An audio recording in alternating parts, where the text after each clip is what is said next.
All right, let me see.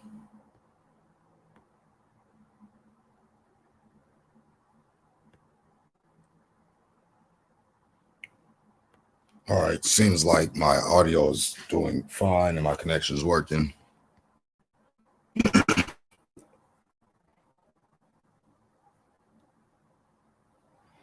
So let me get right into this here. All right.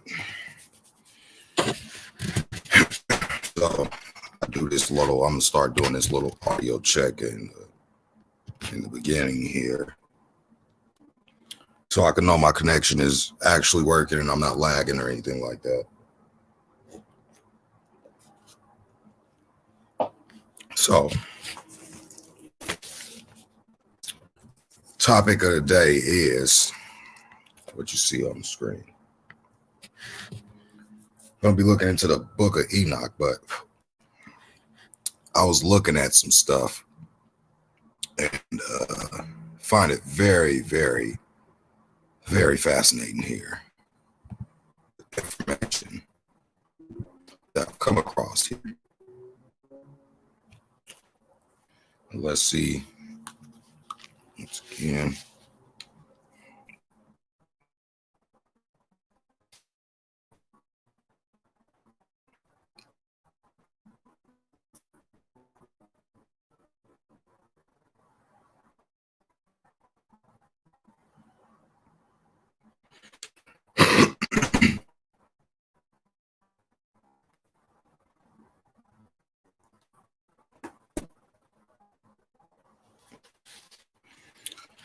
I got to do audio checks on my live because my reception doesn't work pretty good. So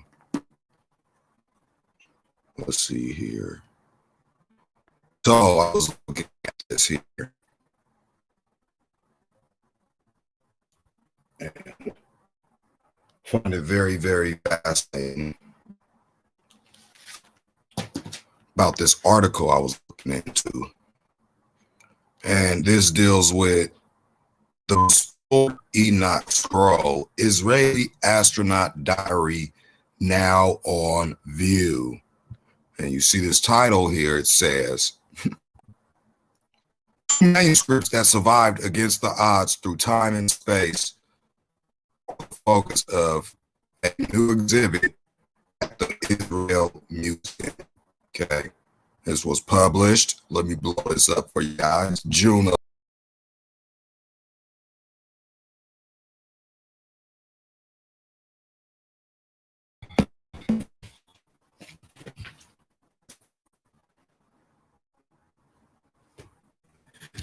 All right, so 2009, 2019, sorry, 2019. Let me just see something quick. Sorry, guys, I got to keep checking on my reception.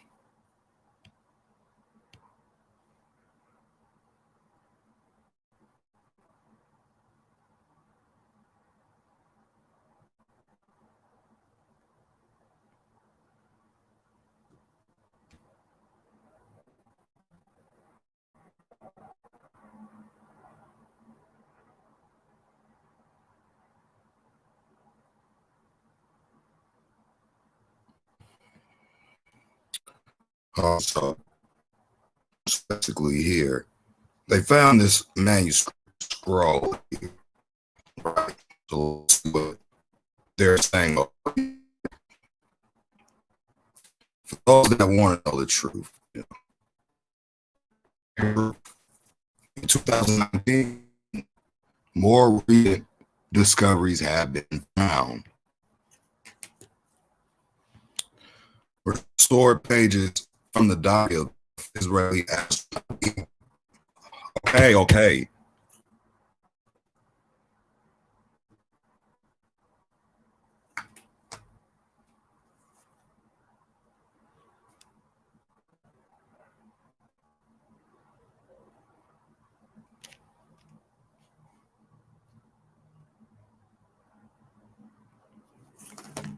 For right now, I'm going to be doing the audio check. Okay. So try to get Now, I'm not trying to keep stopping here. So let me see.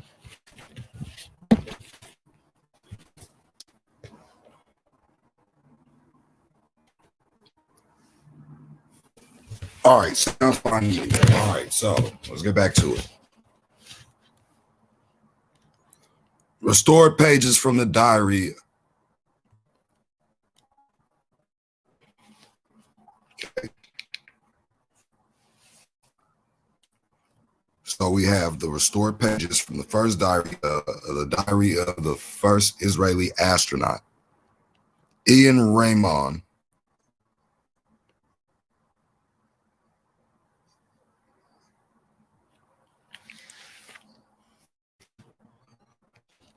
Found in Texas field after the fact of the Columbia Space Shuttle, the section of the apocalyptic Enoch scroll.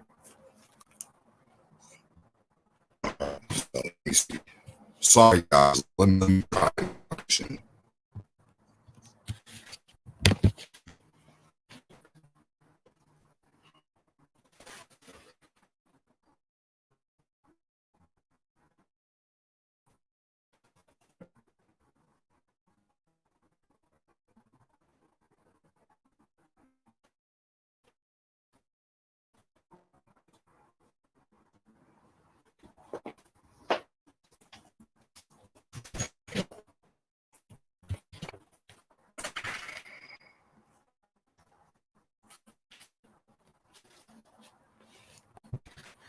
Let's see if it's any better here.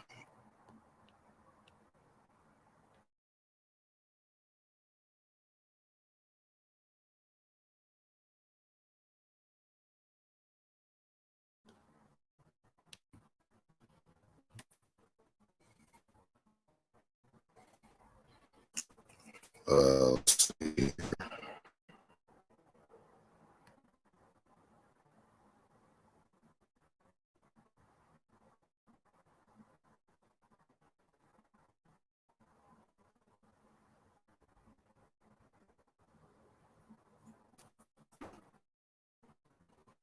Give me a second, guys. I'll be right back.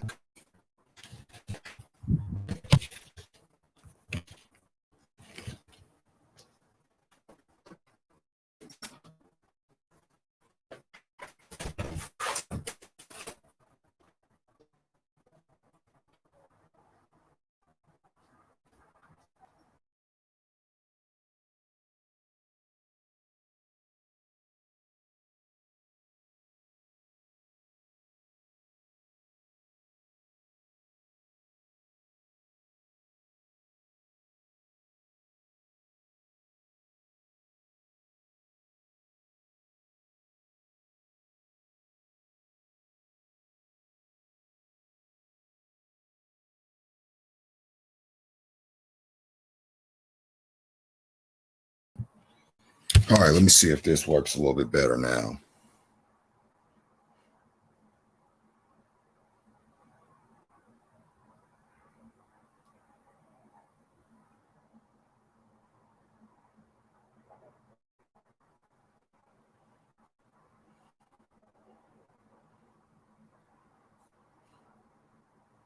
All right, seems fine. Okay, so sorry for the issues, guys. I'm using this not so good hotspot here, so try and continue on with this here article before I move into the scriptures. Okay, so again, we're going over this. This is in Israel 21.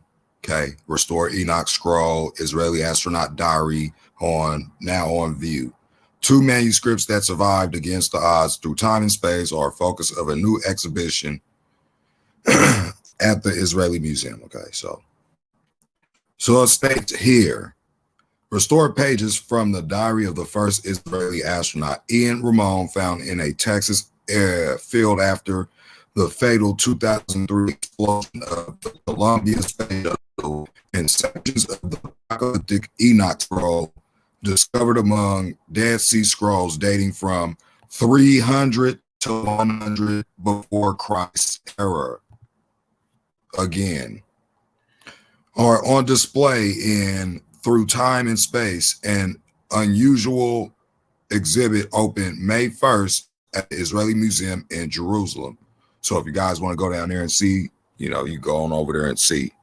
Me personally, I'm not going over there, okay? Because I know what he said about going over there in the end times. But you guys can go over there and be fascinated. All right.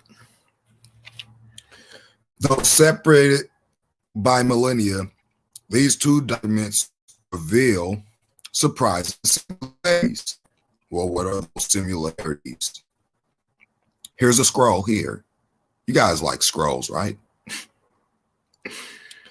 Both the ancient Enoch and the modern Raymond can be thought as space explorers. This is what they want you to believe. Nowhere in the Book of Enoch does it say he was taken to space. Okay, it doesn't say that.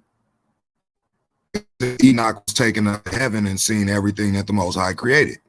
But again, how people buy these narratives without reading, writing about the journey through the cosmos. No, he wasn't going. Enoch didn't go into no darn outer space. It's bullcrap. Okay, there is no such thing. It's called heaven. Okay. And both handwritten texts are reduced to torn fragments, with most of the writing completely obliterated, requiring intensive restoration to stabilize the pages and decipher the word. And I find it very funny that even in my Book of Enoch, they found these scrolls in 2019. Well, this Book of Enoch that I got here, let me show you this PDF here. Okay, this Book of Enoch PDF, and let me show you once again the physical book. Let me stop sharing this here. Turn my screen on. The physical book says the same thing that they found in those scrolls over there. How is that if it's not accurate? Let's find this out, right? I don't get it. But, you know, let's get back into this here. One deciphered passage reads, "So I, Enoch, saw the vision of the end and of everything alone, and none among human beings will see as I have seen." So they say, oh, well, Enoch had to be an alien now, right? Because he was talking about no other person is going to see the things that he saw. Okay, that's Enoch 19:3. And just to show and prove here, let's go into Enoch 19:3. Okay, so it's right here. The Most High watches. Okay, so it's page 19 here. Actually, it's not this, but we got to go down some more. Okay. So what did it say? What did it refer to? Page 19, passage Enoch 1, Enoch 19:3. Okay, let's go to Enoch 3. Oh, well, what do you know? It matches up here to exactly what I have in this PDF file and in my book here. Says right here, Enoch 19:3, as seen on these restored scrolls here. Okay, Enoch 19:3. And I, Enoch, alone saw the sight, the ends of everything, and no man have seen what I have seen. Well, doesn't this sound familiar here on this scroll that they found? Enoch 19:3 here says, "So I, Enoch, saw the vision of the end, and everything alone, and none among human beings will see as I have seen." Oh, well, I guess if you don't want to read the Book of Enoch, you're not going to know the full details of what's going to be going down. But again, people could believe it's not canon all you want. In the case of Raymond's diary, joint conservation work by the police, Criminology Department and the Israel Museum succeeded in reconstructing significant parts of the text. In one passage, Ramon writes to his wife, Rona, Rona, right? Find that name very, very interesting there, but let's continue. Just before the Columbia mission was to go into outer space. Well, let's see what happened here when they tried to go into outer space. See if they were successful here. Rona, I had fun opening your email in the evening and reading what you wrote. Tomorrow I'll tell you to write to me every day. It's important. Love you all. The whole 4.5 years that we waited and wished for this moment. Excuse me. Suddenly they have seemed like nothing. They all seem like nothing. It was worth it. I hope you feel that way too. What an experience. It's like something out of the movies, from the world of tomorrow, from a world that only a few get to experience, this floating, beautiful earth. And it ends there, right? That's all he has to say for you guys. This floating, beautiful earth, right? Find it even more interesting when you go over here and you get into the background of this guy and his diary here. And it says here, new exhibit of astronaut, because I had to do my research. This is called doing research, right? Doing extensive research, getting it from, this is Times of Israel, and this is another Israeli news site here. It's called getting more than one source. See if everything adds up. Diary that survived space shuttle crash displayed alongside, compared to fragments of the biblical Book of Enoch. Well, what do you know? Let's see here. The diary of Israel's first astronaut who perished in the 2003 space shuttle Columbia disaster went back on display in a new exhibit that opened at the Israel Museum Tuesday. The painstaking reconstructed page fragments that survived the disintegration of the spacecraft, right? Spacecraft, right? There is no outer space. That's why it blew up. It hit the firmament, right? I mean, you guys tell me if you could make it to space. Go up there and shoot yourselves up there and tell me how you experience your space up there. Anyway, and it's fiery crash to Earth. Yeah, because what goes up comes back down, right? That's the laws. And that contained some of Ian Ramon's final personal thoughts and feelings that were displayed alongside fragments of the Book of Enoch. The exhibit, Through Time and Space, compares Ramon to the biblical Enoch. No, because if he was compared to if you're going to compare him to biblical Enoch, then he should have went up there and seen everything God created, right? Because that's what happened to Enoch. You can't compare him with Enoch. Enoch was a man that didn't see death. But sadly here, Mr. Ian perished. The exhibit, Through Space and Time, compares Ramon to the biblical Enoch, who took the book of Genesis, right, the very first book in the Bible, says walked with God and was no more because God had taken him. Well, what was he taken? We're going to get into that in the book of Jasher, but we're also, because I had to get this lined up, we're going to go to Genesis 5 here and let this be the foundation. And then we're going to expound into the book of Jasher, who was Enoch's father or grandfather or whatever. I believe it was Jared. That was Enoch's father, and Jasher. I got to go back to the lineage there, but it's here, right here in Genesis 5. We'll find that out.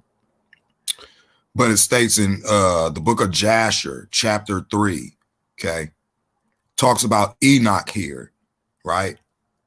So it says, Enoch lived 65 years and begat Methuselah, right? Well, let's see if that compares in here where it says where Enoch was born. So Jared lived after he begat Enoch 80 years. Okay, so Jared was Enoch's father. And let's see where Jasher is here. Jasher is also mentioned. So this is Seth. Seth begot Enos. Seth died at 912. Enos lived 90 years, begat Canaan. And Enos lived and begot Canaan 815 years, and he died at 905 years. Okay, so Jared,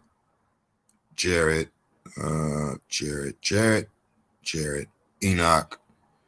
All right, Enoch and Methuselah and Lamech. Methuselah, okay. Lamech, and then Noah. Okay, Lamech is the father of Noah here, right? When you read that. Okay, so Jared, let's see here. So it says here, we'll get into this actually. Let's go finish this. Okay, so it says here, the book of Genesis mentioned that Enoch was taken, the fragments of the book of Enoch were part of the Dead Sea Scrolls discovery that are also on display in the museum. And similar recovery techniques were used in Ramon's diary. Ramon was killed along with the other 6 crew members when the Columbia disintegrated upon re-entering the Earth's atmosphere on February 1st, 2003. Fragments of his personal diary were found months later in a field in Texas and were returned to Israel.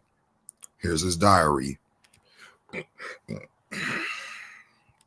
37 pages of the diary were first displayed at the museum in 2008 as part of the museum activities marking Israel's 60th anniversary. New exhibit was encouraged by Ramon's late wife, Rona, who earlier this year was posthumously awarded the Israel Prize for Lifetime Achievement.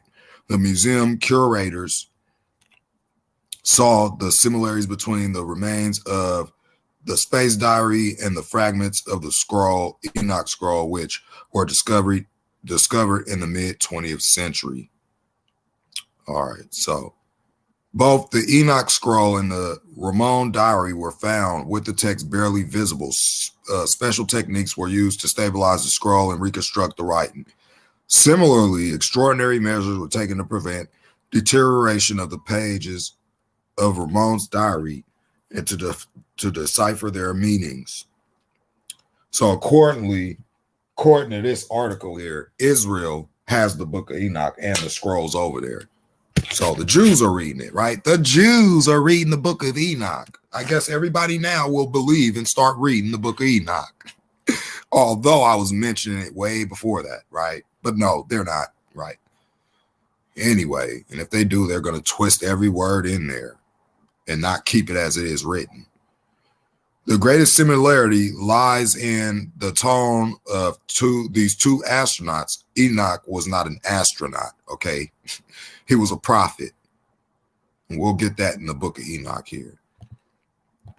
Who were equally amazed by the sights they beheld and by the profound privilege of eyewitnessing them. No, Enoch was shown personally by God. These guys wasn't shown by God anything, okay? So again, I saw in the vision the end of everything alone and none among other, wait a minute.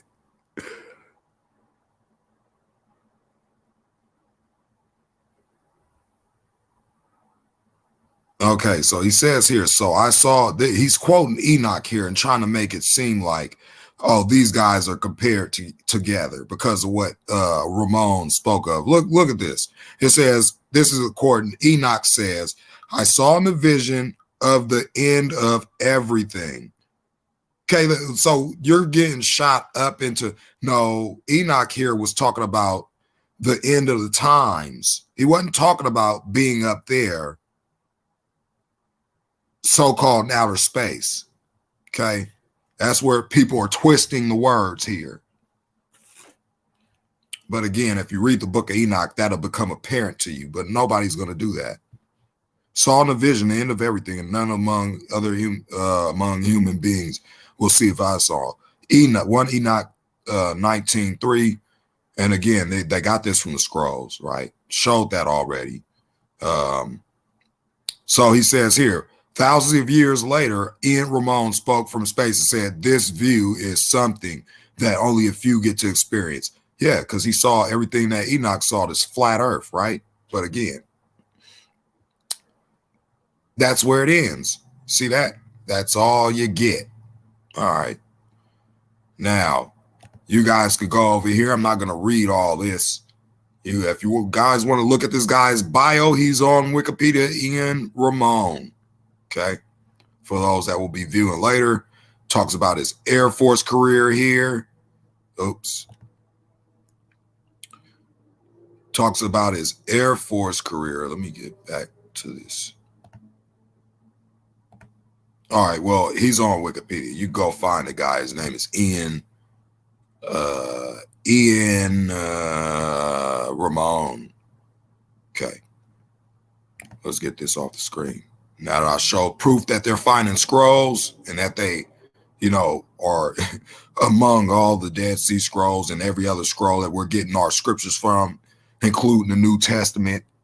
Okay. So again, you guys can go read this. I want to just jump straight into this whole thing. You guys got the Bible. You can go to Genesis 5 and read this for yourself. Okay. I'm not going through all that. That'll be a waste of time. Get you guys something to read. Okay. But I do want to get into the stuff that you guys don't have. Okay. Now let's see what this says here. You guys probably can't read it. It's probably, let me see here. Let me try and put this on full screen. All right. So let's see if this will work. I'm going to have to blow this up. I'm sorry, everybody in the chat, but I'm going to have to stretch out this other screen. It's going to overlap. So I'm not going to be able to see the chat, but I want to make sure that you guys could at least read along here. The words are kind of in small print, but hopefully you guys can see what's written here. But I'm going to be reading exactly what it says here. Okay, so it says here, this is the book of Jasher, chapter 3. It is a part of the Apocrypha, and you guys could go and Google search it. Look at the PDF, read it for yourself, compare it with your scriptures in the Bible, and maybe it'll give you a better understanding of, what you're reading in your Bible, the missing parts, right? Dealing with some of the stuff that you don't know, according to like how Enoch, where Enoch was taken from and all this stuff, right? So, as it says in the scriptures, says Enoch lived 65 years and he begat Methuselah. And Enoch walked with God.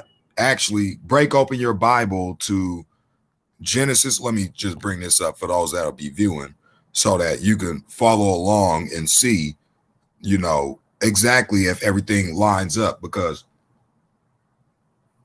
people will say, oh, that doesn't line up with scripture. Well, I'm giving you the reference here. Genesis 5. Let's read this part about Enoch real quick, just real quick.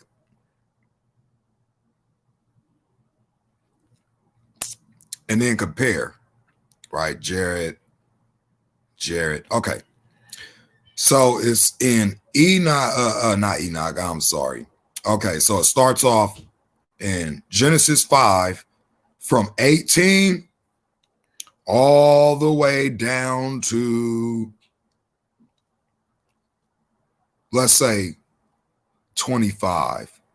Get Lamech in there because that's his son, right? So then when you see this book of Lamech, you won't be like, see, that's an added in Gnostic book, right? So if you're calling these guys Gnostics, then you're blaspheming the words written here because you don't have no understanding of Genesis chapter 5 dealing with bloodlines.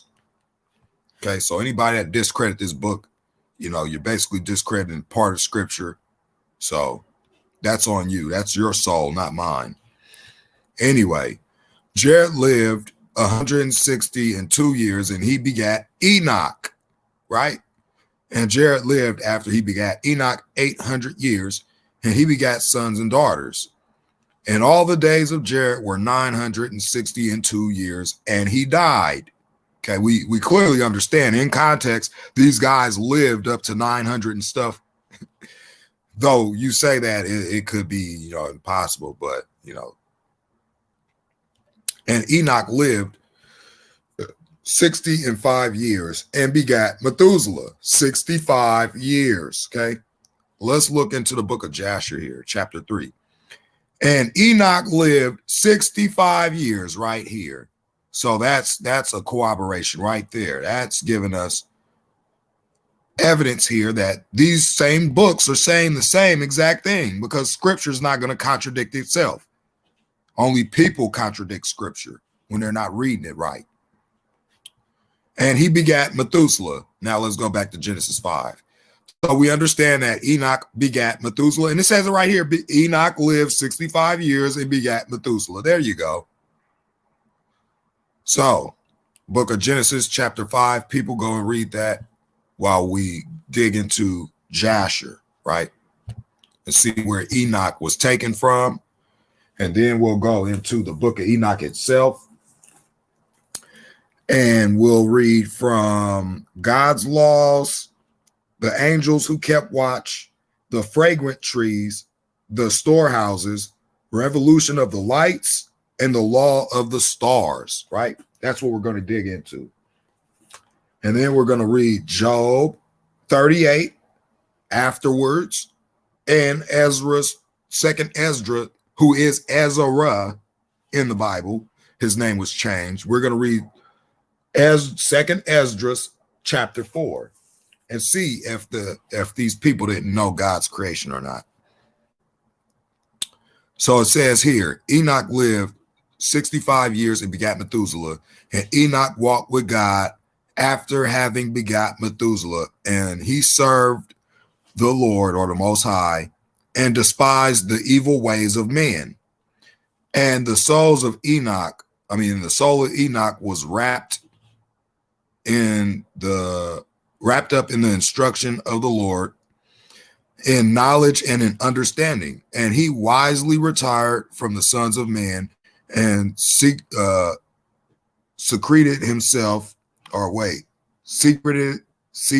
I guess that's secreted, or whatever, himself from them for many days.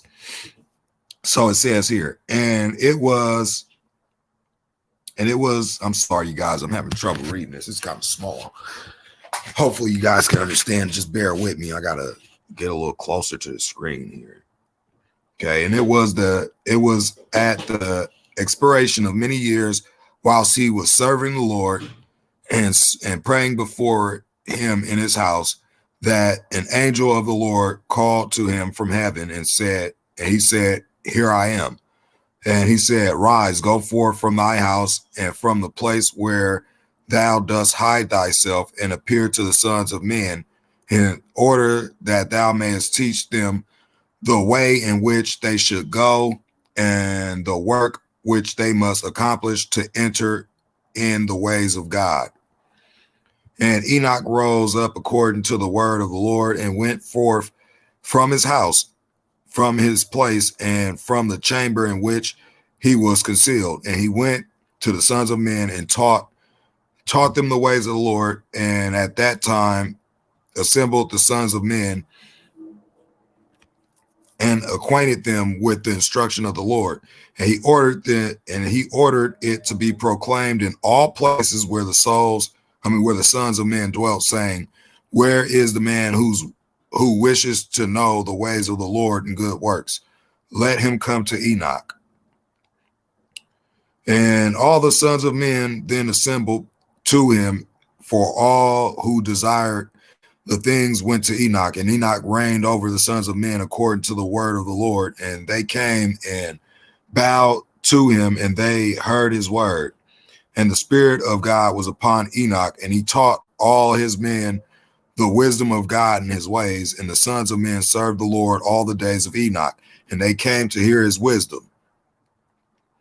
And all the kings of the sons of men, first and last, together with their princes and judges, came to Enoch when they heard of his wisdom, and they bowed down to him, and they also required of Enoch to reign over them, to which he consented. And they assembled in all 130 kings and princes, and they made Enoch king over them, and they were all under his power and command. And Enoch taught them wisdom, knowledge, and the ways of the Lord, and he made peace among them, and peace was throughout the earth during the life of Enoch. And Enoch reigned over the sons of men 243 years, and he did justice and righteousness and with all his people, and he led them in the ways of the Lord. And these are the generations of Enoch: Methuselah, Elisha, and Elimelech, the three sons, and their sisters were Melka and Nama. And Methuselah lived 87 years, and he begat Lamech. Sorry, this is kind of small, guys. So it says here, and it was in the 56th year of the life of Lamech when Adam died. So when Lamech was 65 or 56, that's when Adam died. Okay, so we get this clear understanding on when Adam died right there. 930 years old was he at his death. So again, Adam was 930 years old when he died. Let's see in Genesis 5 if we get that same number. This is how you do, research, and you try and see what ties in, right? If it indeed fits in with scripture. It's not going to contradict itself. Okay, so Adam, the book of the generations of Adam, and it goes down here. Adam lived 130 years and begat sons in his own likeness after his image, and called his name Seth. Seth, the days of Adam, days after Adam begot Seth were 800 years, and he begot sons and daughters. And all the days that Adam lived were 930 years, and he died. Okay, let's go back here and see if this is mentioned here. 930 years old was he at his death when he died, when Lamech was 56 years old. Okay, so we have this understanding here. So that ties in with scripture. Didn't contradict anything.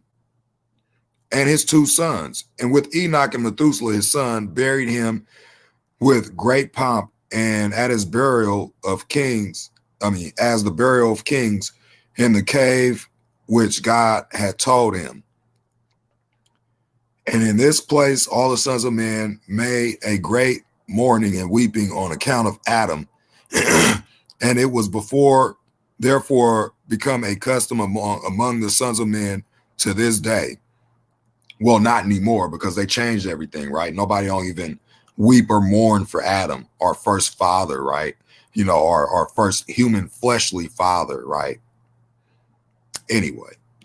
And Adam died because he ate of the tree of knowledge, right? We get this in Genesis chapter 3, right? Clearly understood.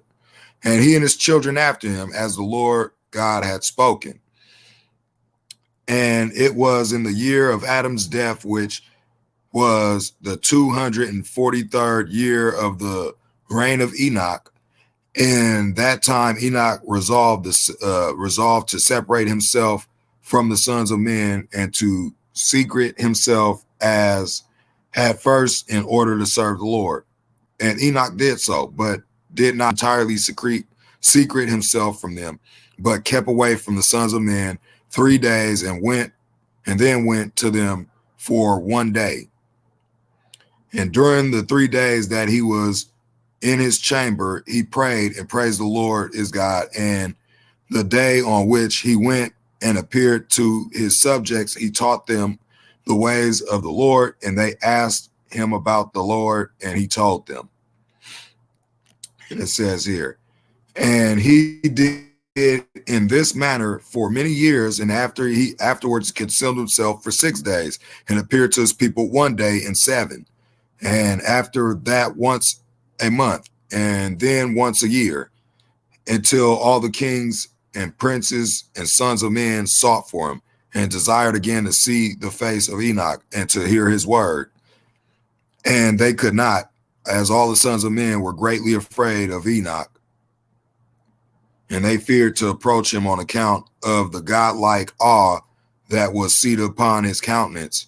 Therefore, no man could look upon him, fearing that he might be punished and die. That's the same thing that happened with Moses, right?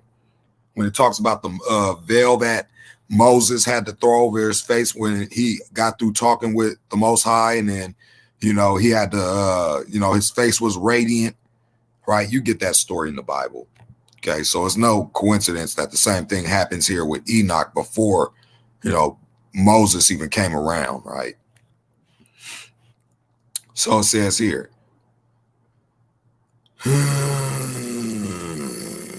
all right, so and all the kings and princes resolved to resemble the sons of men and came to Enoch, thinking that they might all speak to him at the time when they should come forth among them, and they did so. And the day came when Enoch went forth, and they all assembled and came to him. Enoch spoke to them the words of the Lord and taught them wisdom and knowledge, and they bowed down before him, and they said, may the king live, may the king live. And in some time after, when the kings and princes and sons of men were speaking to Enoch, and Enoch was teaching them the ways of God, behold, an angel of the Lord called unto Enoch from heaven and wished to bring him up to heaven to make him reign over the sons of God as he had reigned over the sons of men upon the earth. And at that time, when Enoch heard this, he went and assembled all the inhabitants of the earth and taught them wisdom and knowledge and gave them divine instructions and said to them, I have been required to ascend into heaven. Therefore, I do not know the day of my going. And now, therefore, I will teach you wisdom and knowledge and will give you instruction. Before I leave you, how to act upon the earth by wherever you may live. And he did so. And he taught them wisdom and knowledge and gave them instruction, and he reproved them. And he placed before them statutes and judgments to do upon the earth. And he made peace amongst them, and he taught them everlasting life, and dwelt with them sometime, teaching them all these things. At that time, the sons of men were with Enoch, and Enoch was speaking with them. They lifted up their eyes, and the likeness of a great horse descended from heaven, and the horse paced in the air. And they told Enoch what they had seen, and Enoch said unto them, on my account does this horse descend upon earth. The time is come when I must go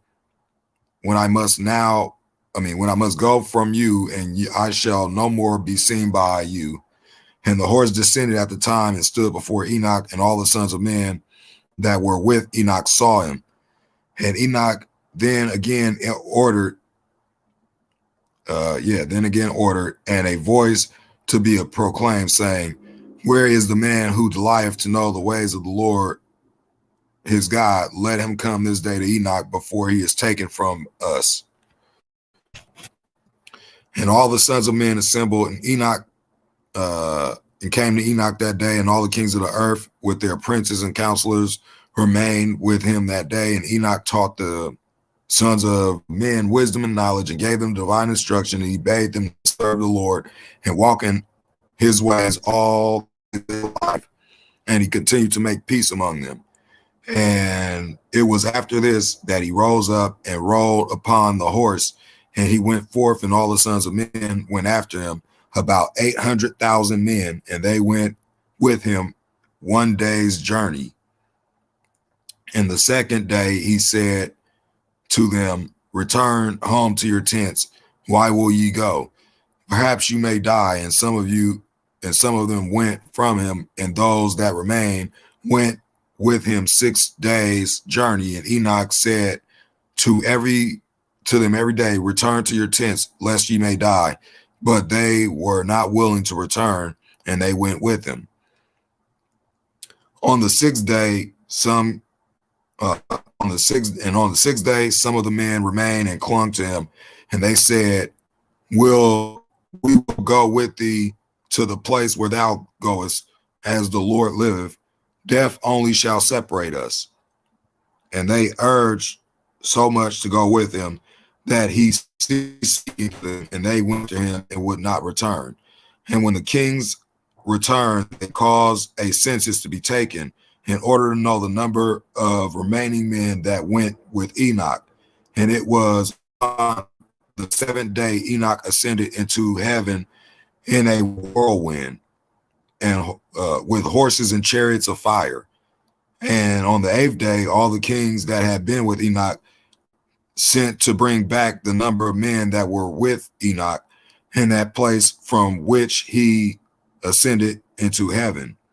And all the kings went to the place, and they found the earth there filled with snow, and upon the snow large stones of snow, and said one to another, come, let us break through the snow and see. Perhaps the men that remain with Enoch are dead and are now under the stones of snow. And they searched but could not find him. And he had ascended into heaven. Okay, so clearly we see here this land that Enoch was taken from. It kind of describes the coast of Antarctica there. But again, that's the land that's filled with snow and ice. And then when you read in here in the book of Enoch, I just wanted to get this, because when it talks about, the book of Enoch, first we're going to start with God's laws, right? We're going to start with God's law in page 12. Okay, we're going to start with God's laws, right? You clearly see this title, God's laws. And it says here, and sorry, but we're going to everything that refers to the topic, okay? Dealing with the earth. So it says, contemplate all the events in the skies and how the lights in the sky, right? Not in outer space, in the sky. Do not change courses, how each rises and sets in order, each in its proper time, and they do not transgress their law. Consider the earth and understand from the work that is done upon it, from the beginning to the end, that no work of God changes as it becomes manifest. Consider the summer and the winter, how the whole earth is full of water, and dew and rain rest upon it. Rest upon what? The clouds. Tell me, can you show me how rain rests in a cloud? I mean, if you guys could scientifically prove that for me, I'll consider it. But if you can't, then it's pseudoscience. Contemplate and see how all the trees appear withered and all their leaves are stripped. Like right now, you get oak leaves, your different trees that's stripped, right? In the wintertime, except for pine trees and all these other trees whose leaves are never stripped until after 2 or 3 years. You clearly see that in nature, right? But again, God don't speak anything literally, right? He's just a poetic God that'll speak all this stuff that you got to just go and figure out. You can't understand it, and he ain't going to give you to understand it, right? That's how people put it, as a confusing God that don't give you answers. Anyway, contemplate and see all the trees, how all the trees appear withered and all their leaves are stripped, with the exception of the 14 trees which are not stripped, but remain with the old leaves until the new come after 2 or 3 years. And again, contemplate the days of summer, how at its beginning the sun is above it. You seek shelter in the shade, and you seek shelter and shade because of the heat of the sun, and the earth burns with scorching heat, that you cannot tread upon the earth or upon a rock because of its heat. Contemplate how the trees are covered with green leaves and bear fruit, and understand in respect of everything, and perceive how he who lives forever made all these things for you, right?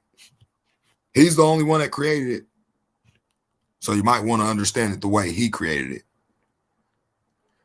how his works are before him in each succeeding year, and all his works serve him and do not change, and do not change. But as God decrees, so everything is done. Like when he said, let there be a firmament, and there was, right, a glass barrier, right? Just as the Bible states, right? Because he spoke it, right? That's what he's saying. That's what he's saying here. But I guess they didn't teach this, right? But let's see what it says here. It says, and consider the seas and rivers together. Consider how the seas and the rivers together complete their task. But you have not preserved in nor observed the law of the Lord. Well, there you go. This is like, it seems like this is very important because what he's talking about right here is the earth. Well, I guess it's not that important, right? But you have transgressed and have spoken proud and hard words with your unclean mouth against his majesty. Hear that all the time. Flat earth is stupid, right? You hard of heart, you will not have peace. See that? Peace. You will not.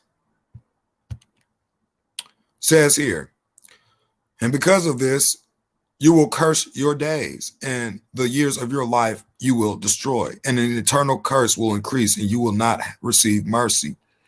In those days, you will transform your name into an eternal curse to all the righteous, and they will curse you sinners forever. For the chosen there will be light and joy and peace, and they will inherit the earth. But for you, the impious, there will be a curse. When wisdom is given, hold on, wait. When wisdom is given to the chosen that will live, they will all live, right? They will all live, right? It's given to us. We don't go out and say we know it all. No. Like I told people how I came into this truth. It was given to me. But again, he doesn't give it, right? Contradict that one. When wisdom is given to the chosen, they will all live and will not again do wrong, neither through forgetfulness nor through pride. See that a lot going on as well. But those who possess wisdom will be humble, right? They will not again do wrong, and they will not be judged in all the days of their life, and they will not die of wrath or anger. But they will complete the number of their days of the days of their life, and their life will grow in peace, and the years of their joy will increase in gladness and eternal peace all the days of their life. It says here, this is the rebel among the watchers. Talks about when they go to Mount Hermon. But I wanted to get that part because it deals with the earth, the talking about, you know, just making it clear that maybe it is kind of important that we know how God created what we live on. Maybe it is, right? I mean, that's what I got out of that one, right? You go read it again, go back to the beginning, play it again, listen over and over until, you know, it sinks in. Okay, now let's go to page 35. The watchers, the angels who kept watch, right? Because it's fascinating that they're showing Enoch everything God created, as I keep stating, okay? And these are the names of the holy angels who keep watch. Uriel, one of the holy angels, namely the holy angel of the spirits of men, and Raguel, one of the holy angels who takes vengeance on the world and on the lights.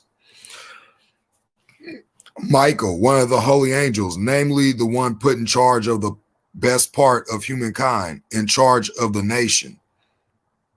Seraquiel, one of the holy angels who is in charge of the spirits of men who cause the spirits to sin. Gabriel, one of the holy angels who is in charge of the serpents and the garden and the cherubim. And I went round to that. And I went round to a place where nothing was made. Oh, well, Enoch said he walked and he saw this place where nothing on earth, this is on earth, where nothing on earth was made. And I saw a terrible thing, neither the high heaven nor the firm ground, but a desert place. Oh, prepared and terrible. And there I saw there I saw seven stars of heaven bound on it together like great mountains and burning like fire. And I said, for what sin have they been bound, and why have they been thrown here? And Uriel, one of the holy angels, who was with me and led me, spoke to me and said, Enoch, about whom do you ask, and about whom do you inquire, ask and care? These are some of the stars which transgress the commandment of the Lord Most High, and they have been bound here until 10,000 ages are completed, and the number of days of their sin. And from there I went to another place, more terrible than this.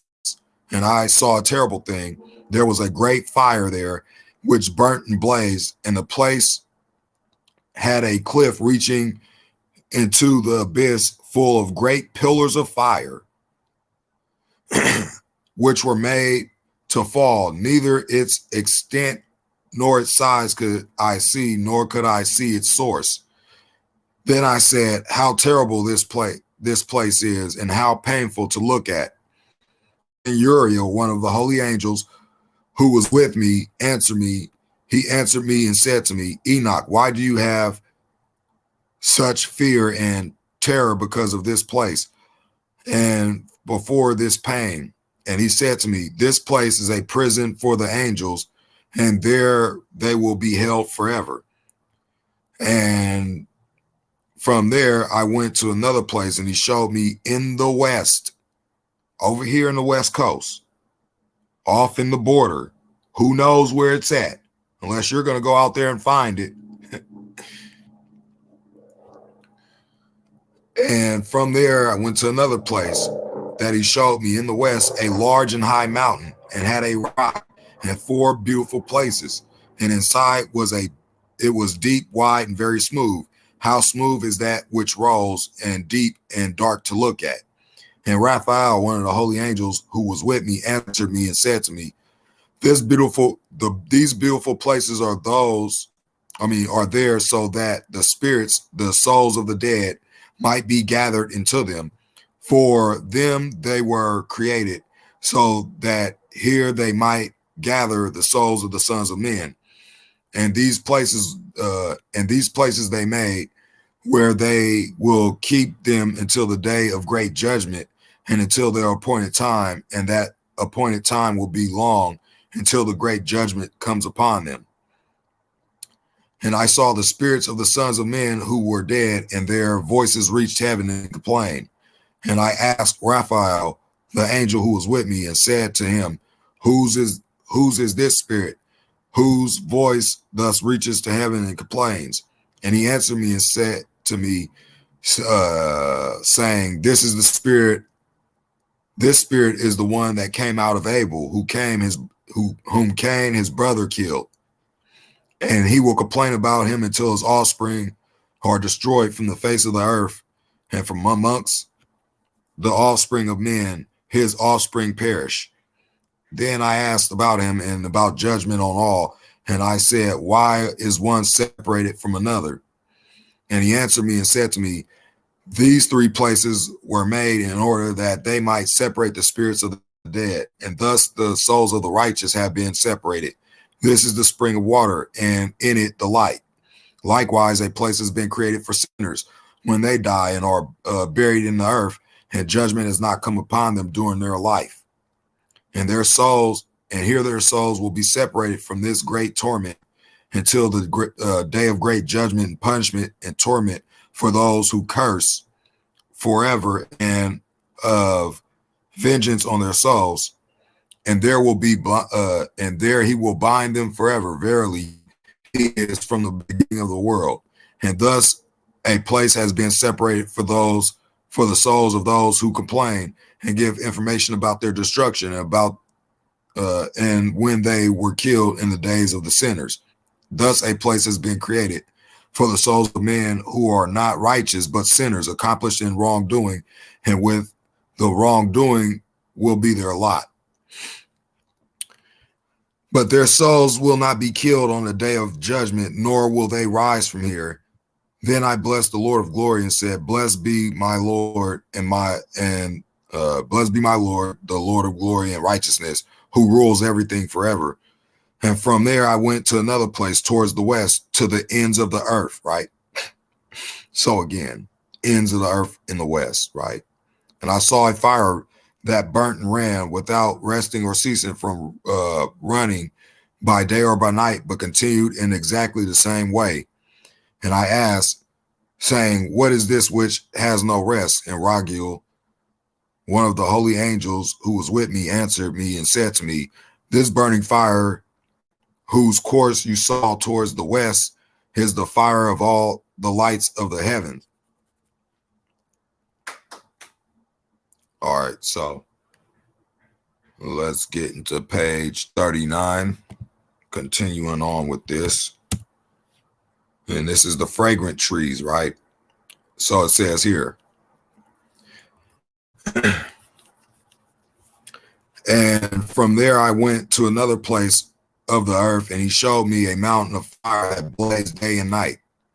And I went towards it and saw 7 magnificent mountains, and all were different one from another, and precious and beautiful stones, and all were precious and their appearance glorious, and their form was beautiful. 3 towards the east, one fixed firmly on the other, one on another, and 3 towards the south, one on another, and deep and rugged valleys, no one of which was near another. And there was a 7th mountain in the middle of these, and their height. And in their height, they were like the seat of a throne, and fragrant trees surrounded it.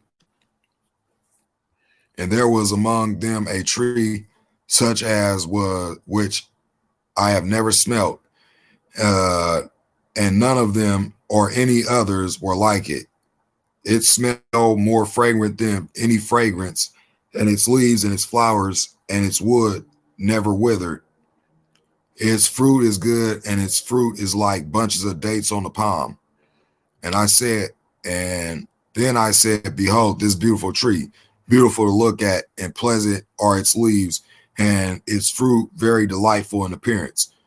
And then Michael, one of the holy and honored angels who was with me, was in charge of them, answered me and said to me, Enoch, why do you ask me about the fragrance of this tree, and why do you inquire to learn? Then Enoch, answered him, saying, I wish to learn about everything, especially about this tree. So he says this, and he answered me, saying, this high mountain which you saw, whose summit is like the throne of the Lord, is the throne where the holy and great one, the Lord of glory, the eternal King, will sit when he comes down to visit the earth for good. This is this beautiful fragrant tree, and no creature of flesh has authority to touch it until the great judgment, when he will take vengeance on all and bring everything to a consummation forever. This will be given to the righteous and the humble. From its fruits, life will be given to the chosen. Towards the north, it will be planted in a holy place by the house of the Lord, the eternal King. Then they will rejoice with joy and be glad in that holy place. They will each draw the fragrance from it into their bones, and they will live a long life on earth as your fathers lived. So we understand that, this is going to be taking place in the latter days to come. Then I bless the Lord of glory and the eternal King, because he has prepared such things for righteous men, and has created such things and said that they are to be given to them. And from there I went to the middle of the earth, right? The middle of the earth. Why would he say the middle, right? Why wouldn't he say I went up to the top of the earth? He said in the middle. And saw a blessed, well-watered place, and which had branches which remained alive and sprouted from a tree which had been cut down, And there I saw a holy mountain, and under the mountain to the east of it there was water, and it flowed toward the south. And I saw toward the east another mountain, which was of the same height, and between them there was a deep and narrow valley, and in it a stream ran by the mountain. And to the west of this one was another mountain, which was lower than it was, and not high, and under it there was a valley between them, and there were other deep and dry valleys at the end of the three mountains. And all the valleys were deep and narrow, of hard rock, and trees were planted on them. And I was amazed at the rock, and was amazed at the valley, and was very much amazed. Then I said, what is the purpose of this blessed land, which is completely full of trees, and of its assured valley in the middle of them? Then Raphael, one of the holy angels who was with me, answered me and said to me, this accursed valley is for those who are cursed forever. Here will be gathered together all who speak with their mouths against the Lord, words that are not fitting, and saying hard things about his glory. Here they will gather them together, and here will be their place of judgment. And here we go. This is another reason why we must read Enoch, because Enoch got many, talks about, and in the last days, right? Again, all the prophets pretty much were sown the last days, people. And Enoch was one. And in the last days, there will be a spectacle of the righteous, of judgment upon earth, in front of the righteous forever. Here, the merciful will bless the Lord of glory, the eternal King. And in all the days of judgment on them they will bless him on account of his mercy, according as he has assigned them their lot. Then I myself blessed the Lord of glory and addressed him, and I remembered his majesty, which was fitting. And from there I went towards the east to the middle of a mountain of the wilderness, and I saw only desert, and it was full of trees. From this seed and water gushed out over it from above.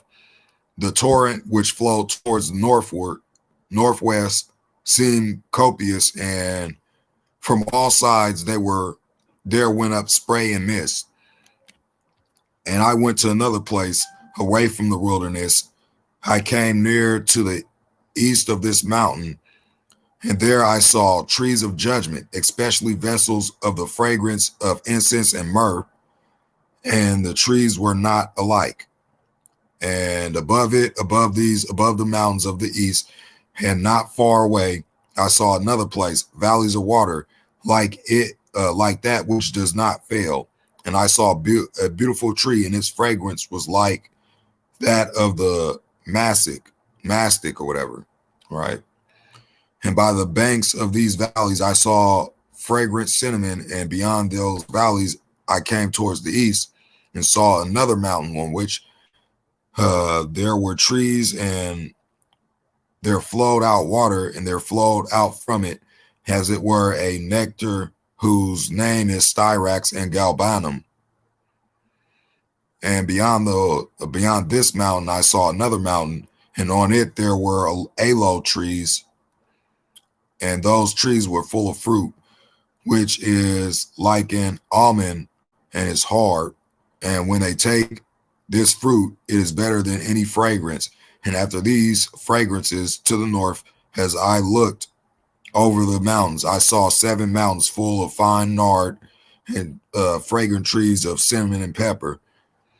And from there, I went over the summits of those mountains far away to the east, and I went over the Red Sea, right? So Enoch traveled over the Red Sea, and I saw, and so basically, where is this? Okay, so he went to the Red Sea, Zotia, and I was far from it, and I went over to Angel Zotiel, And I came to the garden of righteousness and saw beyond those many trees, many large trees growing there, sweet smelling, very large, very beautiful and glorious, the trees of wisdom from which they eat and know great wisdom. And let me see. Okay, so this gets into the thing here. Let's see. All right. So it says here. All right, so let's keep going here. I got that one. All right. And it is like the carob tree, and its fruit is like bunches of grapes on a vine, very beautiful, and the smell of this tree spreads and penetrates afar. And I said, this tree is beautiful. How beautiful and pleasing is its appearance. And the holy angel Raphael, who was with me, answered me and said to me, this is the tree of wisdom, from which your ancient father and ancient mother, who were before you, ate and learned wisdom, and their eyes were open, and they knew that they were naked, and that they were driven from the garden. Okay, so this is talking about Adam and Eve right here. And from there I went to the ends of the earth, and I saw there large animals, each different from the other, and also birds, and different, that which differ in form, beauty, and call, each different from the other. And to the east of these animals I saw the ends of the earth, on which heaven rests, right? So heaven rests on the earth, right? Kind of like when you get into this Hebrew word here, right? Again, getting into the Hebrew word of the firmament, you understand that the firmament is heaven, right? So it says in the Book of Enoch that the firmament rests on the earth. He said, I saw the ends of the earth on which heaven rests. Okay, so it's clear that the firmament, again, let's look at this word and see, right?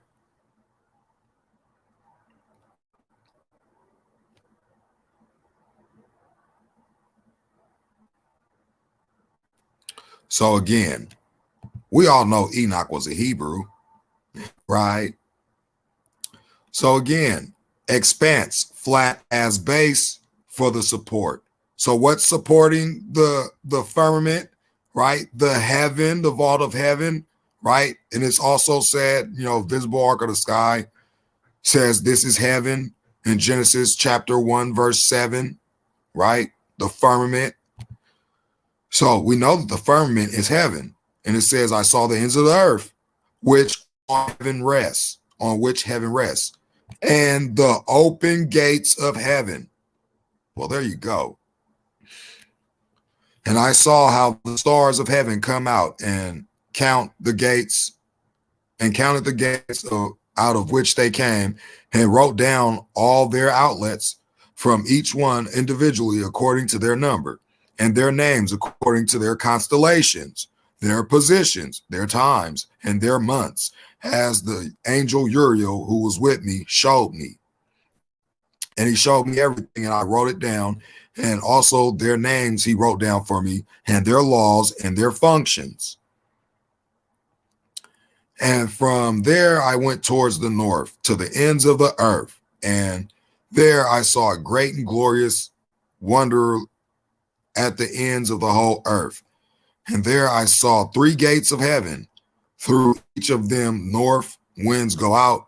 When they blow, there is cold, hail, hoarfrost, snow, fog, and rain. Okay, now we're getting into Job 38. Right. Let's see here. I believe in Job 38, he mentions the hoary frost. Right. Let's go down here. He even mentions the bars, the doors, and the gates. Right. So again, Job is also talking about things that was being shown to him that were the same things Enoch were shown. Says here, who have the rain of father, or who have begotten the drops of dew, out of whose womb came the ice, and the hoary frost of heaven, who gendered it. Okay. So let's look at this. It says right here, and there I saw 3 gates, through each of them north winds go out, and they blow. And when they blow, there is cold, hail, hoarfrost, snow, fog, rain. Okay. So from the north gate, out of these 3 gates come this. Okay. Okay. So it says, and from one gate, it blows for good. But when they blow through the other 2 gates, it is with force, and it brings torment over the earth, and they blow with force. And from there I went towards the west to the ends of the earth, and I saw, as I saw in the east, 3 open gates. So he's going throughout the earth, and he's seeing these gates, as many gates as many outlets. And from there I went towards the south to the ends of the earth. I'm pretty sure he knows there's ends to the earth, right? He wouldn't be writing down what there's not, right? And there I saw 3 gates of heaven open, and the south wind, the mist, and the rain wind come out from there. And from there I went towards the east of the ends of heaven, and there I saw 3 eastern gates of heaven open, and above them there were smaller gates. Through each of these smaller gates, the stars of heaven pass and go towards the west on the path that has been shown to them. And when I saw, I blessed, and I will always bless the Lord of glory, who has made great and glorious wonders, so that he might show the greatness of his work to his angels and to the souls of men, so that they might praise his work. Right, but nobody does. They praise the work of NASA and science and all that, right? Although the scientists can't even describe half of this stuff, right? They'll just tell you something else. So that all his creatures might see, the work of his power, and praise the great work of his hands, and bless him forever, right? So again, obviously he built it, and we should be seeing it, right? But again, no one runs to the Most High. So let's get off that. You guys can read Job 38. Okay, let's get into Esdras here. Second Esdras. Once again, let's get the background on Esdras before people get to discrediting here. Esdras, Greek. Esdras is a Greco-Latin variation of the name of Hebrew Ezra, the scribe, right? The name was found in the titles of 7 books attributed to or associated with the scribe that are in or related to the Hebrew and Christian Bibles. Esdras, right? Was Esdras part of the Bible? Yeah. Also called For Esdras is the name of an apocalyptic book in some English versions of the Bible. Tradition ascribes it to Ezra, a scribe priest of the 5th century before Christ's era, but scholarship places its composition between 70 and 218 Christ's era. No, it doesn't, because he was speaking about how Christ was going to come to the earth. Why would he be speaking about how Christ is going to come to the earth before Christ came if he's in Christ's era? It doesn't make sense. That's why I don't listen to the scholars, because they're not right. Now let's get into this book here. Let's see what Esdras had to say about this, right? And let me also find this other part where he's corroborating Genesis chapter 1. You said, let heaven and earth be made, right?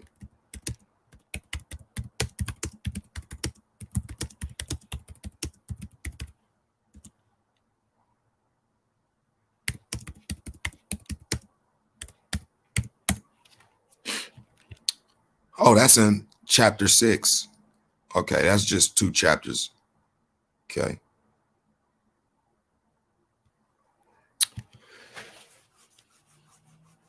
So we're going to see what Ezra say, and we're going to compare with Genesis, word for word, right?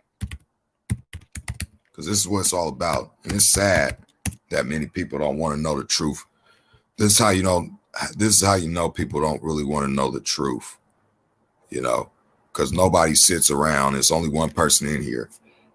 Although my channel has been getting discredited anyway, but I don't care, because many people will see this afterwards. This is only for those that got ears to hear anyway. But all in all, let's get the truth, right? So in Genesis 1, it says here in the beginning, right, the very beginning of our Bible, you're going to see Esdras reference this whole thing here. Watch. But we're going to start with here. And this is why I want to read this, because everybody thinks they have it all figured out when it says limitations of the human mind. The only way we're going to figure it out is if we read the words in the Bible. Whoever can't do that, they don't know anything. I'm sorry. You can try and put them up like they know anything, but it just doesn't fit, right? Can't add science with the Bible. I'm sorry. Then the angel that had been sent to me, whose name was Uriel, answered me and said to me, your understanding is utterly failed regarding this world. And do you think you can comprehend the ways of the Most High? Then I said, yes, my Lord. And he replied to me, this is what I want you scientists to go do. Then he replied to me, I have been sent to show you 3 ways and to put before you 3 problems. If you can solve one of them for me, I will show you the way that you desire to see, and will teach you why the heart is evil.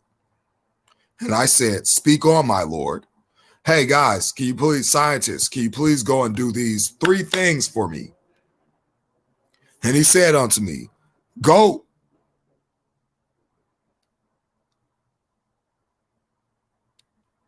Okay, so, and he said unto me, go away from me the weight of fire, or measure for me the measure of wind, or call back for me the day that is past.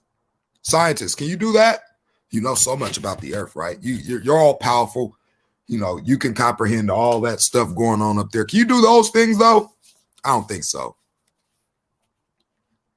And I answered and said, who of those that have been born can do this, that you ask me concerning these things?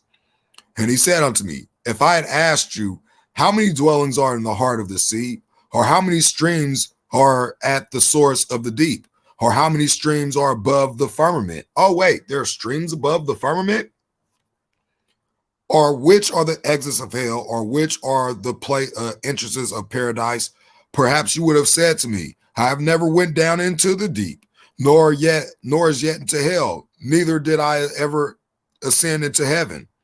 But now I have only asked you about fire, wind, and the day, things through which you can pass, things through which you have passed, and without which you cannot exist. You have not given me no answer about them. And he said unto me, you cannot understand the things which you have grown up. How then can your mind comprehend the way of the Most High? And how can one who is already worn out by the corrupt world understand incorruption? And then this is what Ezra does here. When I heard this, I fell on my face and said to him, it would be better for us not to be here than to come here and live in ungodliness and suffer and not understand why. Then this is what he says. This is the parable of the fish in the sea, right? And he answered me and said, I went into a forest of trees of the plain, and they made a plan and said, come, let us go make war against the sea, that it might recede before us, and that we may make for ourselves more forests. Excuse me.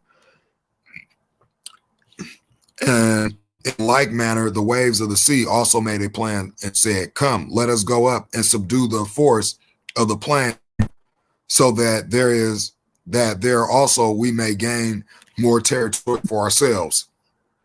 But the plan of the forest was in vain, for the fire came and consumed it, likewise also the plan of the waves of the sea, for the sand stood firm and stopped them. Now, if now you are to judge between them, which would you undertake to justify and which to condemn? And I answered and said, each has made a foolish plan, for the land is assigned to the forest, and to the sea is assigned a place to carry its waves. He answered me and said, you have judged rightly, but why have you not judged so in your case, in your own case? For as the land is assigned to the forest and the sea to its waves, so also those who dwell upon earth can only understand what is on the earth. And he who is above the heavens can only understand what is above the height of the heavens. And it says, the new age will make all things clear. Then I answered and said, I beseech you, my Lord, why have I been endowed with the power of understanding? For I did not wish to inquire about the ways above, but about those things which we daily experience. Why Israel has been given over to the Gentiles as a reproach, right? So we clearly understand who's Gentiles, right? But you don't even know who is. Most don't know who Israel is. So I'll leave that up to you guys to research. Why the people whom you loved has been given over to godless tribes, and the law of our fathers has been made of no effect, and why the written covenants no longer exist. Kind of like what we hear today, right? It's all on the cross. Sad. And why we pass from the world like locusts, and our life is like a mist, and we are not worthy to obtain mercy. But what will he do for his name by which we are called? It is about these things that I've asked. And he answered me and said, if you are alive, you will see. And if you live long, you will often marvel, because the age is hastening swiftly to its end. For it will not be able to bring the things that have been promised to the righteous in their appointed times, because this age is full of sadness and infirmities. For the evil about which you ask has been sown, but if the harvest of it has not yet come, but the harvest of it has not yet come. If therefore that which has been sown is not reaped, and if the place where the evil has been sown does not pass away, the field where the good has been sown will not come. For a grain of evil seed was sown in Adam's heart from the beginning. And how much ungodliness has it produced until now, and will produce until the time of threshing comes? Consider for yourselves how much fruit of ungodliness a grain of evil seed has produced. When heads of grain without number are sown, how great a threshing floor they will fill. Okay, so we understand that, it's going to be a real good cleaning process, because like I said, the Most High knows their hearts, minds, thoughts, and imaginations. So you might want to clean up and get your house in order and start reading scripture correctly. For those that don't do so, that's to anybody who does, it doesn't matter who you are. That's for anybody, right? Because ain't nobody talking about any truth, I don't see. When will the new age come? Right? This is talking about the, again, this is what they, this is talking about when he comes to bring down New Jerusalem and all that and renew the earth, right? Then I answered and said, how long and when will these things be? Why are our years few and evil? He answered me and said, you do not hasten faster than the Most High, for your haste is for yourself, but the Most High hastens on behalf of many. Did not the souls of the righteous in their chambers ask about these matters, saying, how long are we to remain here? And when will come the harvest of our reward? And Jeremiah, the archangel, answered them and said, when the number of those like yourselves is completed, for he has weighed the age in the balance and measured the times by measure and numbered the times by number, and he will not move or arouse them until that measure is fulfilled. Then I answered and said, O sovereign Lord, but all of us are also full of ungodliness, and it is perhaps on account of us that the time of threshing is delayed for the righteous. on account of the sins of those who dwell on the earth. He answered me and said, go and ask a woman who is with child if, when her 9 months have been completed, her womb can keep the child within her any longer. And he said, no, Lord, it cannot. And he said unto me, in Hades, the chambers of the souls are like the womb. For just as a woman who is in travail makes haste to escape the pangs of birth, so also do these places hasten to give back those things which were committed to them from the beginning. Then the things that you desire to see will be disclosed to you. And it says here, how much time remains, right? We're going to find this out. It says here, and I answered and said, if I have found favor in your sight, and if it is possible, and if I am worthy, show me this also, whether there is more time, whether more time is to come than that has passed, or whether for us the greater part has gone by. For I know what is gone by, but I do not know what is to come. And he said to me, stand at my right side, and I will show you the interpretation of a parable. And I stood and looked, and behold, a flaming furnace passed before me. And when the flame had gone by, I looked, and behold, the smoke remained. And after this, a cloud full of water passed before me, and poured down a heavy and violent rain.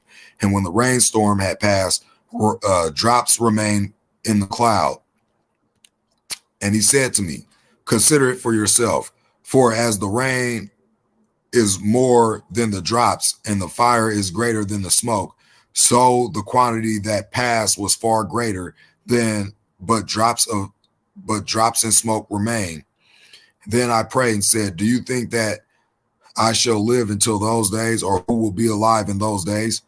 And he answered me, said, concerning the signs about which you ask me, I can tell you in part, but I was not sent here to tell you concerning your life, for I do not know. Okay, so let's get here into chapter 7, or actually 6, sorry. Getting to chapter 6. Says here, and I believe it's also mentioned again. So in chapter 6, it says, and he said to me, at the beginning of the circle of the earth, right here. Same thing Isaiah says. I believe they know what a circle is. Like you see this blue here, this is a circle. Is this a ball? Is this a ball? I mean, I don't think so. And he said to me, at the beginning of the circle of the earth, before the portals of the world were in place, and before the assembled winds blew, and before the rumblings of thunder sounded, and before the flashes of lightning shone, and before the foundations of paradise were laid, and before the beautiful flowers were seen, and before the powers of movement were established, and before the innumerable hosts of angels were gathered together, and before the heights of the air were lifted up, and before the measures of the firmament were named, and before the footstool of Zion was established, and before the present years were reckoned, and before the imaginations of those who now sin were estranged, and before those who stored up treasures of faith were sealed, then I planned these things, and they were made through me and not through another, just as the end shall come through me and not through another. Dividing of times, right? Now let's look at this in Daniel 12, right? In Daniel 12, we have this clear understanding that there will be a dividing of times. Okay. Go down here.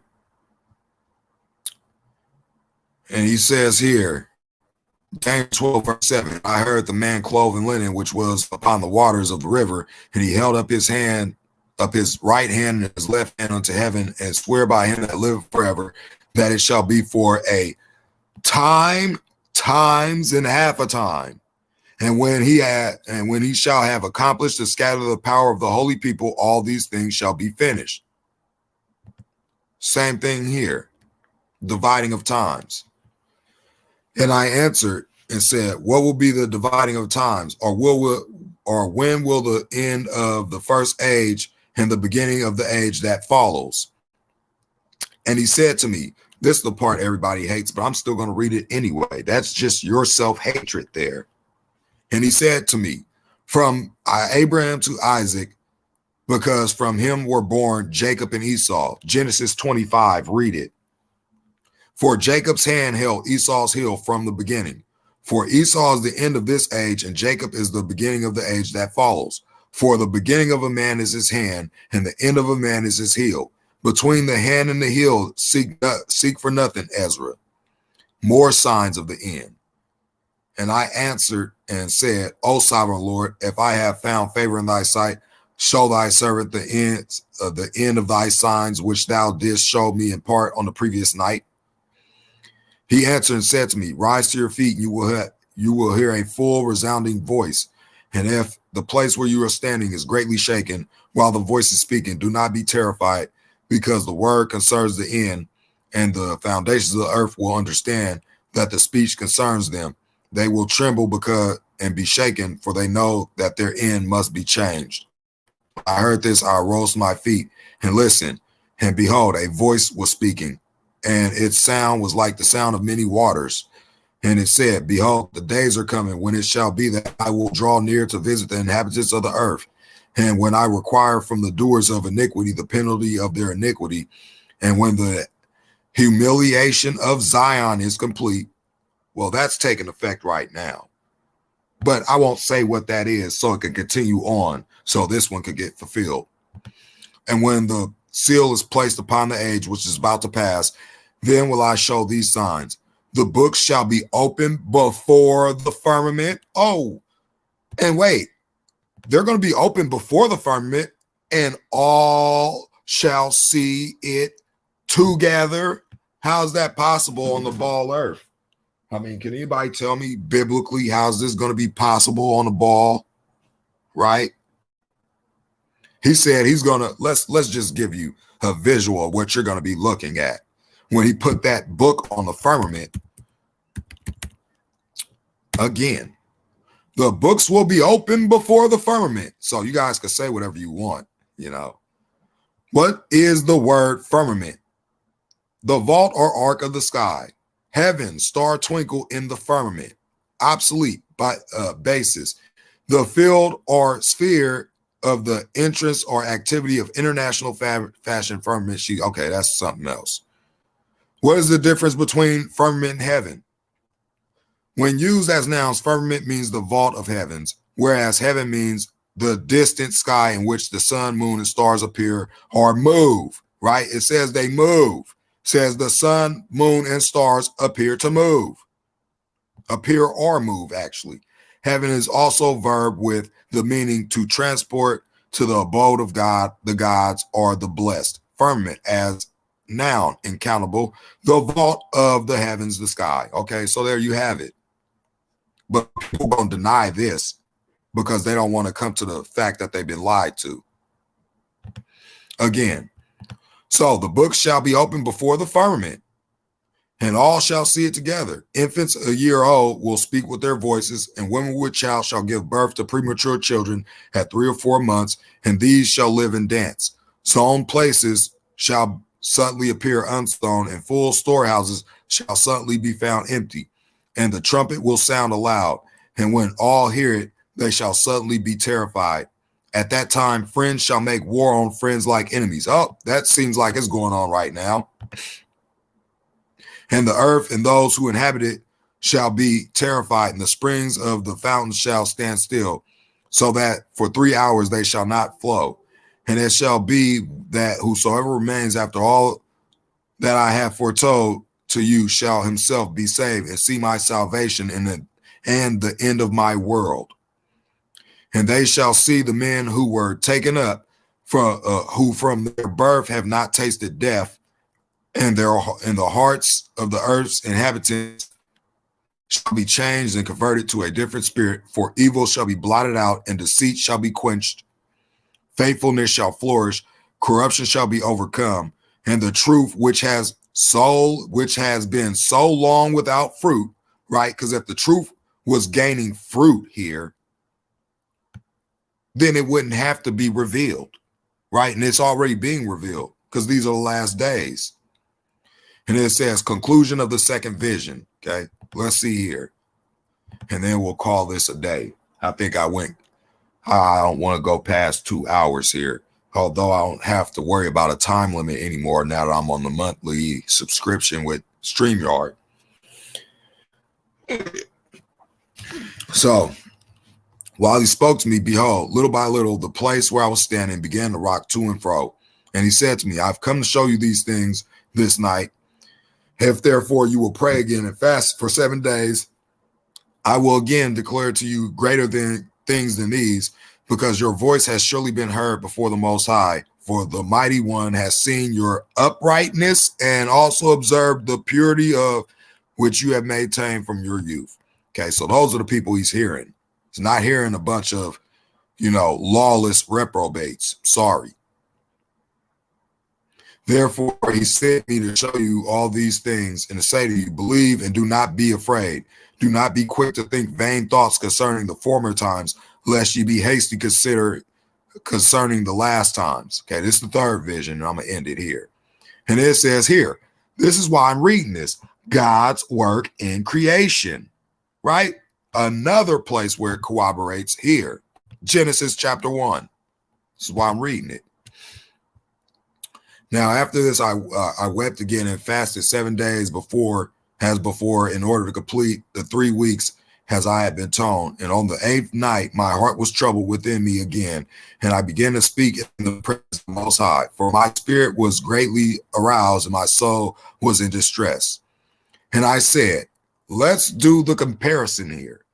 And I said, O Lord, thou didst speak at the beginning of creation, and didst say on the first day, let heaven and earth be made. Right? And thy word accomplished the work. Then the spirit was hovering, and darkness and silence embraced everything. The sound of man's voice was not yet there. Thou didst command that a ray of light be brought forth from thy treasuries, so that thy works might then appear. Right? Here's the part dealing with the light. In the beginning, God created the heaven and earth, right? As you see here, and he said here, thou said, let heaven and earth be made, right? Same thing. Doesn't change. Okay. Let's go back here.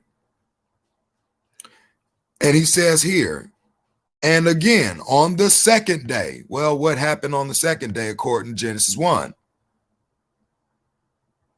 Okay. Second day, right here. Verses 6 to 8. We clearly see this for what it is, right? Now let's read Ezra. So clearly the ancient Hebrews knew the creation. I find that very, very, very fascinating. Although people keep saying they didn't know the earth was flat back then. Okay.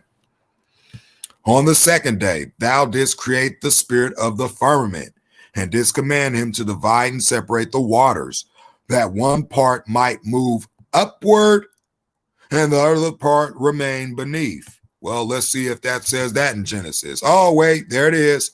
And God made the firmament and divided the waters which were under the firmament from the waters which were above the firmament. And it was so, okay, because he spoke it. All right, so here we go. Again, on the second day, okay. And on the third day, thou didst command the waters to be gathered together in the seventh part of the earth. 6 parts didst thou dry up and keep, so that some of them might be planted and cultivated, and to be a service before thee. Okay, day 3, right? He's talking about the waters being gathered and the earth being made on day 3. Let's look in scripture right below here, verse 9 to verse 9 to 11, right? And God said, let the waters under heaven be gathered together into one place, and let the dry land appear. And it was so. And God called the dry land earth, and the gathering together of the waters called he seas. And God saw that it was good. And God said, let the earth bring forth grass and herb yielding seed, the fruit tree yielding fruit after its kind, whose seed is in itself upon the earth. And it was so. And the earth brought forth grass and herb yielding seed after its kind, and the tree yielding fruit, whose seed was in itself after its kind. And God saw that it was good. And the evening and the morning were the third day. So we have that in the Bible, right? And he says it here. on the third day, right here, on the third day.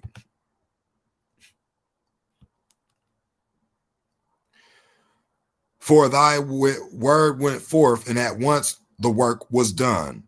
For immediately fruit came forth in endless abundance and of varied appeal to the taste, and fruit and flowers of innumerable, inimitable. Well, this is a tongue twister. Inimitable color and odors and inexpressible fragrances. These were made on the third day. So it's clear that they knew his creation. Oh, here we go to the sun and the moon. Let's see how clear we can understand this according to what's written.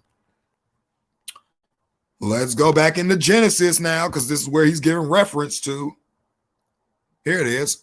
And God said, let there be lights in the firmament of the heaven to divide the day from the night, and let them be for signs and for seasons and for days, for years. Let them be lights in the firmament of the heaven to give light upon the earth. And it was so. And he made two great lights, greater light to rule the day and lesser light to rule the night. And God set them in the firmament of the heaven to give light upon the earth, to rule over the day and over the night, and to divide the light from the darkness. And God saw that it was good. And the evening and the morning were the fourth day. Now let's look at Ezra and see if we get this same account here with greater detail. And on the fourth day, thou didst command the brightness of the sun, the light of the moon, and the arrangement of the stars to come into being. Well, sounds like the same old story here. And thou didst command them to serve men who was about to be formed. And on the fifth day, thou didst command the seventh part of water to be gathered together, forth living, and bring forth living creatures, birds and fishes, and the dumb, lifeless water produced living creatures as it was commanded. And therefore the nations might declare thy wondrous works. No, they don't declare Most High's works. They declare the scientists, right? Scientists have now reigned supreme over the Most High. The scientists are now their gods. They put their faith in science. And that's truth. Whatever you put your faith in, that's your God. Then thou didst keep in existence two living creatures. The name of one thou didst call Bohemeth, and the name of the other Leviathan. And thou didst separate one from the other, for the seventh part where the water had been gathered together could not hold them both. And thou didst give Bohemeth one of the parts which had been dried up on the third day to live in it, where there are 1,000 mountains. But to Leviathan thou didst give the seventh part, the watery part, and thou hast kept them to be eaten by whom they wilt and when thou wilt. On the sixth day, thou didst command the earth to bring forth cattle and beasts and creeping things, right? Go to Genesis, read that. And over these didst thou place Adam, right? We understand that. As ruler over all the works which thou hast made. And from him we have all come, the people whom thou hast chosen. And then it says here, why do God's people suffer, right? That's how you tell who God's people are. They suffer on the earth. They're not liked among everybody. Right? You'll tell who's God's real people. All this I have spoken before thee, O Lord, because thou hast said it was for us that thou didst create this world. As for the other nations which have descended from Adam, thou hast said that they are nothing, that they are like spittle, and thou hast compared their abundance to a drop from a bucket. And now, O Lord, behold, these nations which are reputed as nothing, domineer over us and devour us. But we, thy people, whom thou hast called thy firstborn, only begotten, zealous for thee, most dear, have been given into their hands. If the world has indeed been created for us, why do we not possess our world as an inheritance? How long will this be so? So then you get into all these other chapters, right? And for people to understand who his people are, you gotta do your research. I'm not telling you. For the ones that want to know, All the studies are in my channel, right? So we're reaching this 2-hour mark. I'm gonna cut it short, although there wasn't too many people here, you know, which doesn't bother me none, because afterwards people are gonna watch this and hopefully it reaches somebody, you know, that got ears to hear, you know, and eyes to see, right? So with that said, you know, to get going, you know, I would sit back and answer some questions and all, but you know, ain't too many people in here. And, you know, like I said, man, I'm gonna keep you know, delivering this truth regardless of whoever want to hear it or not. Because it's all about putting in work for the kingdom. He don't want no lazy people in his kingdom, especially those that ain't spreading the gospel in truth, period. Right? He made that clear in his word, right? So with that said, shalom, everybody. I hope you go and do your studies and and this world is just lost, totally lost. Tomorrow I might get into I probably might do a part 2 because I still haven't covered the storehouses in the Book of Enoch. Let me start crossing this stuff out. I might have to do a part 2 because I don't want to be on here too long. I got some stuff to do today. I read God's Law, the angel that kept watch, the fragrant trees. So when I do my next live, I read Esdras and Job already, I believe. So I just got left the storehouses on page 87 in the Book of Enoch, the revolution of the lights on page 93 in Enoch, and the law of the stars on page 110. I probably might do a live for that tomorrow, probably at like 10:30 in the morning, 11 o'clock, so that I could catch a couple of early people, and then I'm gonna start trying to I don't know. I gotta really vet people that come on my channel because, you know, I want to keep this on a biblical, family-friendly orientation, you know, to where this is an educational channel, just going into scripture and doing live discussions. I want to start having biblical discussions, you know, just talk about the Bible and go over scriptures, ask each other questions, you know, go into some studies and try and figure some stuff out, because at the end of the day, you know, I'm trying to find truth and everybody else is as well. So, you know, just as long as people come open-minded, that's all right with me. So with that said, shalom. Thanks for coming, Brian. Really appreciate it. And, you know, all I gotta say is, you know, oh yeah, before I do go, I want to bring something up because time is drawing near. And I want to warn people about something. So let me see what's going on here.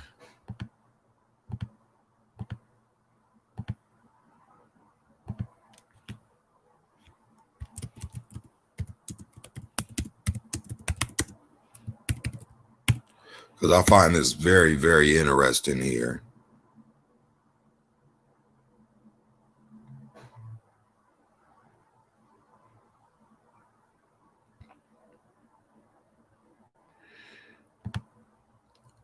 Where is that article at?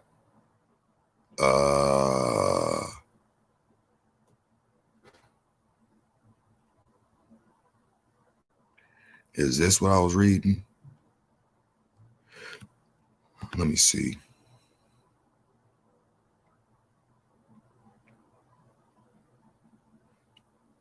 What's the timestamp on this?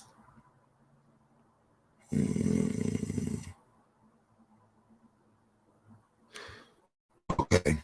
No, just give me a second. I got to find this article because I was talking about this, right? I was talking about this. I was trying to bring this to everybody's attention, but obviously, you know, it keeps getting bashed. And, you know, the more it gets bashed, then the more people are going to be at risk because they ain't going to know the truth. But let me see. I got to go to news. I'm sorry. Just give me a second. This is very, very important. I ran into this article today. Okay, so I'm just gonna go to the most recent one because I see I can't find the one I was looking at just earlier this morning. But let's take a look at this, right? Just for a closer here and a warning here. For those that heard me talk about Albert Pike's letter to Mazzini, right? For those that heard me talk about Albert Pike's letter to Mazzini about how they planned World War III, and all you got to do is go and Google search Albert Pike and the World Wars. Just look at that. And then look at what's going on over here. I mean, if it was a fake letter, then why is it being carried out, right? But again, says here, this was published, let's get the timestamp, March 17th of 2021. This year. Let's read what this says here. Iranian Foreign Minister Javad Zarif or whatever has lambasted the British premiership's utter hypocrisy over its accusatory remarks about Tehran's peaceful nuclear program. So it says here, the review came from British Prime Minister Boris Johnson came after Prime Minister Boris Johnson accused the Islamic Republic of trying to acquire nuclear weapons while simultaneously defending his government's plan to increase Britain's stockpile of nuclear weapons. Right. In a tweet on Tuesday, Zarif censored UK's hypocritical behavior and said Johnson is concerned about Iran developing a viable nuclear weapon on the very same day he announces his country will increase its stockpile of nukes. Again, right. The top Iranian diplomat added, unlike the UK and allies, Iran believes nukes and all weapons of mass destruction are barbaric and must be eradicated, in reference to weapons of mass destruction.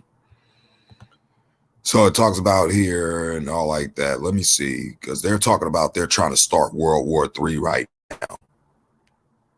And this was just, let's see what day it is today. This was on the 17th, so this was like 6 days ago. So London got its so-called nuclear weapon stockpile to a capacity of 180 warheads for the mid-2020 period. Okay, so then they said they rose it to a maximum of 260. So, 180 more, So I want to get to this part. All right, let's go here. Let's just look at some headlines, okay? Says here, doomsday countdown 4 weeks ago, right? And they say that we're 30 seconds away from midnight, right? Due to all this stuff. I don't buy that doomsday clock crap because they're always, putting some, fear stuff up. But let's see if we get a more accurate how to not do diplomacy, okay? 4 days ago, the British plan to start World War III by invading Russia. Look at this. With the dust settling after the end of World War II, and Europe Prime Minister, British Prime Minister Churchill, right? Let me see here. Yeah, March 8th. This is March 8th, 2021, right?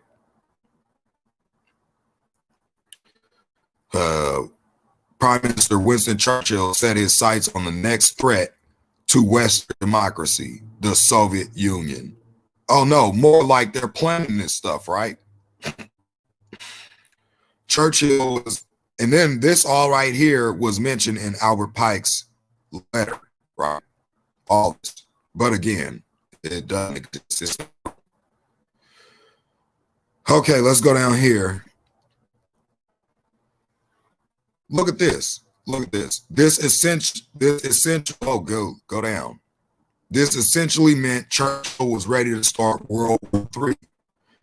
But unthinkable by Britain, the plan for American, British, and Polish troops, as well as soldiers from the newly defeated whatever that word is, to completely surprise the Soviets from the Baltic to the Mediterranean, or whatever. The differential in land forces between the West and the Soviet Union could not be offset by air and naval superiority the Americans and British would have. The West just could not muster the manpower to match the Soviets. Churchill's defense minister warned him that the quick victory would be beyond our power and that they should be prepared for a long, protracted war against heavy odds. And here it is, that World War II, right? And again, like I said, go and read that Albert Pike and the World Wars, and go to World War III, right? And read that and see what that say. Because it ain't happened yet, but you're going to see it happen. And when it happened, you're going to notice that that plan is actually real, okay? Just go and look at any Israel news, and you'll see it all happening over there right now. Manpower wasn't the only issue. The defense minister's plans to rely on allies in the Pacific War was still in full swing. The United States was preparing for the invasion of mainland Japan. The rest of Europe was in tatters and could not assist the British in their efforts, and blah, blah, blah. Let's talk about World War II. And then it says here, with Russia's superiority in mainland Europe, the hypothetical rocket-based devastation of British Isles is the scenario, and the insistence of President Truman that the United States will not participate. Churchill shelved the idea forever. So they had this idea, they had this plan, they say, right? But rocket attacks are different, a different challenge altogether. This plan were well aware it includes its support to kill. Once the Russians began making these weapons in mass, British expected a far heavier scale attack than the Germans were able to develop, and no way of effectively reducing it. So let's talk about this, okay? And I find it very funny that they're saying that, you know, the Prime Minister's speech argued that the Soviets are determined to expand their influence across Europe and into Asia. And at conclusion, U.S. President Harry S. Truman also held. And you see it playing out today because, hey, guess what? They already pushing the plan of our Pike, right? James P. County here at Venice Beach. And today we're going to play a little word association. We will. Shut up. All right, now I'll get off. I just want to bring that up because I thought that was very important that they're talking about there to kick off World War III, right? So when I say eyes to the Middle East, folks, that's where it's all going to go down. Shalom, everybody. Thanks, Brian. You know, I hope we all live on one street too, you know. That way, maybe more like-minded people could gather together and, you know, gain wisdom based off each other and not putting ourselves on a pedestal like we know it all. But again, everything I get is from scripture. But shalom, everybody that will be watching later. Hope the Most High blesses you with wisdom and understanding about what was talked about today. And I will be praying for that afterwards. Shalom.